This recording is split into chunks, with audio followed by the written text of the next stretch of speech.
हर हर महादेव साथियों, आप सुन रहे हैं वफा। अब हम करेंगे सीजन 2 का 22 और 23 भाग। मैंने उसका मास्क उतार दिया, साधना जी ने कहते कहते अपनी आंखें खोल दी। क्या? रणविजय के होठों से निकला। साधना जी ने हाँ में सिर हिलाया। कैसा है मेरा बेटा मॉम? भरे हुए गले से बड़ी मुश्किल से आवाज निकला। मैंने तो आज तक उसे नहीं देखा। मैंने तो बस तस्वीरों में देखा है उसे। हकीकत में कैसा दिखता है मेरा बेटा मॉम? रणविजय ने बेसब्री से पूछा। बिल्कुल तुम्हारी तरह दिखता है रणविजय। उसको देखते ही मेरे दिल ने गवाही दे दी थी कि जैसे मेरे सामने मेरा बेटा खड़ा हो। मैंने धीरे से उसके चेहरे को छुआ। जानते हो रणविजय, उसने मुझसे क्या कहा था? साधना देवी ने रणविजय से पूछा। रणविजय के मुंह से कोई आवाज नहीं निकल रही थी। उसने मुझसे कहा कि दादी आप चिंता मत कीजिए, बहुत हो गया रणविजय सिंह राणावत का कहर, अब रणवीर मालिक का कहर उस पर टूटेगा। मैं आपको यहाँ ज्यादा दिन तक इस कैद में रहने नहीं दूंगा। उसकी बात सुनकर तो मेरा दिमाग ठनक गया था। उसकी बातों में चट्टानों जैसी मजबूती थी, बिल्कुल तुम्हारी तरह। उसके बोलने का ढंग बिल्कुल तुम्हारा था। तो फिर उसने खुद को यह मलिक क्यों बोला? मैंने उससे पूछा तो अपना नाम फिर से बताना, तो उसने अनन्या की तरफ देखा। ये निशांत और मानसी का बेटा है रणबीर, आपका इकलौता पोता, अनन्या ने बताया। यह मेरा पोता जरूर है, लेकिन यह निशांत का बेटा नहीं हो सकता, साधना जी ने अविश्वास से कहा। आप भी ना। बैठे बैठे आपका दिमाग सटक जाता है। उम्र का असर अब दिमाग पर भी आने लगा है। पोता मानने को तैयार है और बेटे का बेटा मानने को तैयार नहीं। हद हाल है। अगर यह निशांत का बेटा नहीं है तो फिर आपका पोता कैसे हुआ? जब देखे तब उल्टी सीधी बातें ही करती हैं। आपका तो बस एक ही बेटा है निशांत, और यह उसका बेटा है रणवीर। अनन्या ने बिना सोचे समझे साधना जी को सुनाना शुरू कर दिया। उसके सुनाने का बस एक ही मतलब था कि साधना जी उसके तेज तेज बोलने से डर जाएं और फिर आगे कोई सवाल ना करें। वैसे भी वह रणबीर के सामने इन सब बातों को नहीं खोलना चाहती थी। अगर बातें कुछ खुलती तो हो सकता था कि रणवीर साधना जी की बातों को सोचने लगता, जो कि अनन्या और निशांत मलिक के फेवर में बिल्कुल अच्छा नहीं होता। बड़ी मम्मी, रणवीर ने टोका। उसे अनन्या का साधना जी से इस तरह से बोलना बिल्कुल अच्छा नहीं लगा था। तुम कुछ नहीं समझ रहे रणवीर। अनन्या ने हाथ उठाकर रणवीर को चुप कराया और फिर साधना जी से बोली, जाइए। अब यहाँ खड़े होकर क्या सोच रही हैं? मैं आपको यहाँ से निकलवाने का ही उपाय कर रही हूँ, ताकि आप अपने पूरे परिवार के साथ ही जिंदगी के बचे हुए दिन खुशी खुशी गुजार सकें। वरना आपके उस सौतेले बेटे ने तो हमारे कब्र का भी इसी घर में इंतजाम कर रखा है। अब जाकर बाहर गार्डन में बैठे या फिर हॉल में, मैं भी तुरंत आती हूँ। अगर हम दोनों इस तरह से यहाँ खड़े हो जाएंगे तो जिसको शक नहीं भी होना चाहिए उसे भी शक होगा और हमें ढूंढता हुआ यहाँ चला आएगा। आपके कारण ही तो हमारा एक प्लान सक्सेस नहीं हो पाता है, जिसके लिए मेरा बच्चा इतना मेहनत कर रहा है। अनन्या ने साधना जी को सुनाने के बाद अब रणबीर को झूठा प्यार का दिखावा करना शुरू किया। देख लो बेटा अपनी दादी को, ये सब कुछ रणविजय का किया धरा है। उसी के कारण ये धीरे धीरे अपना मेंटल बैलेंस खोते जा रही हैं। जिस रणविजय को पालने के लिए इन्होंने तुम्हारी पापा को छोड़ दिया था, अपने खुद के जन्मे हुए बच्चे को छोड़कर अपना दिन रात सिर्फ और सिर्फ रणविजय की एक आवाज को सुनने के लिए लगा दिया था, उसी रणविजय ने आज इस उम्र में इन्हें यहाँ लाकर नौकरों के भरोसे पटक दिया है।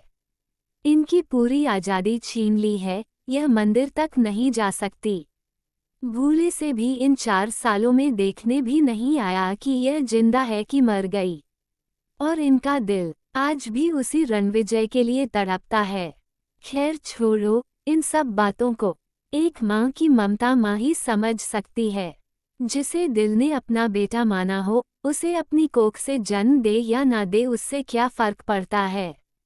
अनन्या ने प्यार से रणवीर के सर पर हाथ रखते हुए कहा, मैं इनके दिल का हाल समझ सकती हूँ क्योंकि मेरा तो खुद वही हाल है। शिवम की बेरुखी मुझे तोड़ देती है। बस एक तुम ही हो जिसको देखकर मैं जिंदा हूँ। बस तुम ही मेरी उम्मीद का आखिरी दिया हो, जिसको देखकर मुझे ऐसा लगता है कि आज नहीं तो कल मेरी जिंदगी में सवेरा जरूर होगा। कहते कहते अनन्या के आंखों में आंसू भर आए। साधना जी हैरत से मुंह खोले अनन्या के पल पल बदलते हुए इस रंग को देख रही थी। ये तुम क्या कह रही हो अनन्या? साधना जी आगे कुछ बोलना चाह रही थी लेकिन अनन्या ने दबते हुए कुछ चुप करा कर कहा, मैं जो कह रही हूँ ठीक कह रही हूँ आंटी। प्लीज आप यहाँ से निकलिए, वरना बहुत बड़ी मुसीबत हो जाएगी। रणविजय के गार्ड हमारी पीछे साए की तरह लगे रहते हैं, हमारी एक एक सांस की खबर उस तक भेजते रहते हैं। अपने लिए ना सही तो कम से कम मेरे रणवीर के लिए तो सोचिए। आपके कारण मेरा बेटा भी मुसीबत में फंस जाएगा और मैं ऐसा नहीं चाहती। रणविजय इंसान नहीं जल्लाद है। अकेले पाकर मेरे बेटे के साथ वो क्या करेगा, मैं ऐसा सोच भी नहीं सकती। मैं आपके आगे हाथ जोड़ती हूँ। मैं आपको सारी बातें बाद में बता दूंगी, लेकिन प्लीज अभी यहाँ से जाइए। अनन्या ने लगभग हाथ जोड़ते हुए साधना जी से कहा। साधना जी स्टैचू बनकर इन दोनों को देख रही थी। अनन्या की बात सुनकर उनके मुंह से कुछ आवाज तो नहीं निकला क्योंकि दिल और दिमाग में बहुत जबरदस्त जंग छिड़ी हुई थी। दिल कह रहा था कि यह रणविजय का बेटा है, तो दिमाग अनन्या की बातों को मानने के लिए भी तैयार नहीं हो रहा था। पर रणविजय का बेटा कहाँ से आया? रणविजय को तो सिर्फ एक बेटी है। उसकी जिंदगी हमारी ईशानवी शिवी। तो फिर यह कौन है जो हूबहू रणविजय की परछाई है? साधना जी सोचते हुए बिल्कुल परेशान होने लगी। उनके कदम लड़खड़ाने लगे तो रणवीर ने आगे बढ़कर उन्हें संभाल लिया। तुम इनकी चिंता छोड़ दो रणवीर, इनके लिए मैं यहाँ पर मौजूद हूँ। तुम जल्दी से यहाँ से निकलो, इसके पहले कि कोई आए और तुम्हें देखें। तुम्हारे लिए भी यहाँ से निकलने में मुसीबत हो जाए। मेरे बच्चे, तुम यहाँ से निकल जाओ। ईशांत को खोने के बाद मेरी जिंदगी का आखिरी सहारा तुम ही हो रणवीर। मैं तुम्हें इस तरह से खोना नहीं चाहती, किसी भी कीमत पर खोना नहीं चाहती। अनन्या ने बिल्कुल घबराते हुए रणवीर से कहा। ठीक है बड़ी मम्मी, आप बिल्कुल चिंता मत कीजिए, मैं बिल्कुल ठीक रहूंगा और रणविजय सिंह राणावत मेरा कुछ नहीं बिगाड़ सकता। बल्कि अब तो रणविजय सिंह राणावत को अपनी उल्टी गिनती गिननी शुरू कर देनी चाहिए, क्योंकि उसकी जिंदगी को जहन्नुम बनाने के लिए मैं आ गया हूँ। रणबीर ने अनन्या को गले से लगा लिया और फिर साधना जी को अपनी बाहों में लेकर बोला, मैं आपका ही पोता हूँ दादी। रणवीर, मेरा जो बचपन में आपकी कहानियों को सुनकर सोना चाहिए था, उसे रणविजय सिंह राणावत ने छीन लिया है। अब मैं उससे उसके आंखों की नींद छीन लूंगा। पापा आपको लेकर बहुत परेशान रहते हैं, आप चिंता मत करिए, मैं आ गया हूँ। रणविजय सिंह राणावत से अपने परिवार पर किए गए एक एक जुल्म का बदला लेकर रहूंगा। अभी तो उसे बड़े पापा की हत्या का हिसाब भी देना है। अब उसे एहसास होगा कि अपने को खोने का दर्द क्या होता है। मैं उसे दर्द का एहसास दिलाकर रहूंगा। साधना जी ने बताते हुए रणविजय की तरफ देखा। अपने को खोने का एहसास। रणविजय ने साधना जी के शब्दों को बहुत मुश्किल से दोहराया। काश कि मॉम, मैं उसे बता पाता कि उसको खोने का एहसास किस कदर मेरे दिल को खाता है। मेरी आंखों की नींद सच में उसने छीन ली है। मेरे दिल का चैन छीन लिया है। मेरी आंखों की नींद तो सच में मुझसे रूठ गई है जिस दिन से मुझे ये सब कुछ पता चला है। मैं एक रात भी चैन से नहीं सोया। कैसे ये सब बताऊं मैं उसे मॉम? रणविजय भरे गले से बोला। साधना जी रणविजय की हालत समझ रही थी। रणविजय की तड़प ने उनके दिल और गले के पास दर्द का एहसास जगाना शुरू कर दिया। अचानक से साधना जी को तेज खांसी शुरू हुई। मॉम, रणविजय तेजी से उनके पास आया। रणविजय ने उनके कमजोर वजूद को अपने हाथों में थाम कर धीरे से हल्का उठाकर बैठा दिया था। साधना जी ने रणविजय का हाथ पकड़ लिया। मेरा दिल इस बात को मानने को तैयार नहीं हो रहा था रणविजय कि वह निशांत का बेटा है। रणबीर के जाने के बाद मैंने अनन्या से बार बार पूछना शुरू किया। अंत में मैंने उसे धमकी देते कि अगर वह मुझे सच नहीं बताएगी तो मैं ये बात रणविजय से कह दूंगी। उसने मुझसे कहा कि तुम्हें इस बात का पता है। मेरी तो पैरों तले की जमीन ही खींच गई थी। मुझे तो समझ में ही नहीं आया कि अनन्या इतने कॉन्फिडेंस के साथ कैसे कह रही है कि वह निशांत का बेटा है। रणविजय इस चीज को जानता है। लेकिन उसी समय अधिराज जी किसी काम से गेस्ट हाउस आए थे। मेरे दिल के अंदर शक का कीड़ा कुलबुला रहा था। मुझे चैन नहीं था तो मैंने उनसे कहना चाहा था। तब मजबूरी में अनन्या ने मुझे वह सच्चाई बताई जिसे शायद तुम भी नहीं जानते थे। साधना जी ने रणविजय के चेहरे की तरफ देखते हुए कहा, जानता हूँ मॉम, मैं उस वक्त नहीं जानता था, लेकिन पिछले 4 साल में सब कुछ जान चुका हूँ कि मेरा बेटा मरा नहीं था, बल्कि उसे हॉस्पिटल से ईशांत मलिक लेकर भाग गया था। रणविजय अपनी जगह से उठकर खड़ी होते हुए बोला, सच तो यह है कि शक तो मुझे उसी दिन हो गया था जिस दिन डॉक्टर ने मुझे वह मरा हुआ बच्चा थमाया था, लेकिन उसको छूते ही मेरे दिल में वह एहसास नहीं जगे थे जो कि मुझे जिंदगी को छूते हुए महसूस हुए थे। रणविजय ने बेचैनी से कहा। अचानक से उसके दिल में बेचैनी से महसूस होने लगी थी। एसी चलने के बावजूद भी उसने अपने शर्ट के ऊपरी 2 बटन खोल दिए।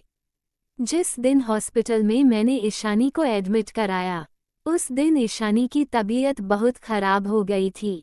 डैड मुझे ऑफिस में मिले थे। उन्होंने उस कंपनी को ओवरटेक कर लिया था जिस कंपनी में मैं काम करता था।